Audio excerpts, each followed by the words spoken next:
tak pernah ada tabungan di dalam kehidupan dia. So apa yang kita ada hari ni kena simpan sikit guys. Masa bekerja miskin sampai ke hari pension miskin. Semalam Abang Jeb jumpa kawan Abang Jeb. Dia tanya Abang Jeb nak mulakan tabungan berapa ni nak simpan emas ni? Ikut bajet, jangan ikut orang. Dalam Public Gold ni dia fleksibel. Kita boleh menyimpan emas serendah RM100. Dan taklah harga emas nak naik ke tu pun RM100 juga. Daripada story kawan Abang Jeb ni, tempat kerja dia orang bertahan kerana ada OT lah. Dia kata overtime dia 104 jam, 1 jam RM30. Kalau satu hari 4 jam, RM120 sehari. Kalilah dengan 26 hari bekerja kan. Yang lain tu cuti. So masa tu dia kata dia tak ada simpan apa-apa. Abang Jeb nak bagi tahu, nak bagi nasihat, kita kena mula simpanan semasa kita tak perlukan simpanan tu. Kita kena mula simpan emas di masa kita tidak memerlukan emas. Betul tak? Hari ni kita gaji besar, OT banyak, hidup mewah. So masa tu kita tak perlukan apa-apa kan? Masa itulah kita menyimpan. Bila hari ni dalam keadaan sempit, OT dah tak ada. Korang bayangkan 104 jam kali dengan RM30 tu hilang.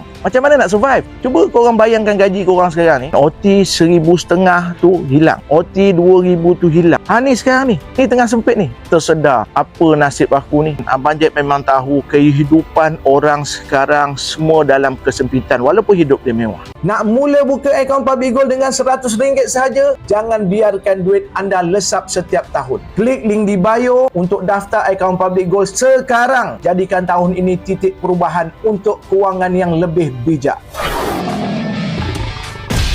Bagaimana nak bermula simpanan emas Public Gold? Link website di bio. Dalam website tu ada pendaftaran. Boleh daftar sendiri dan ada nombor wasabi Abang Jeb. Boleh tekan wasabi tu, Abang Jeb bantu.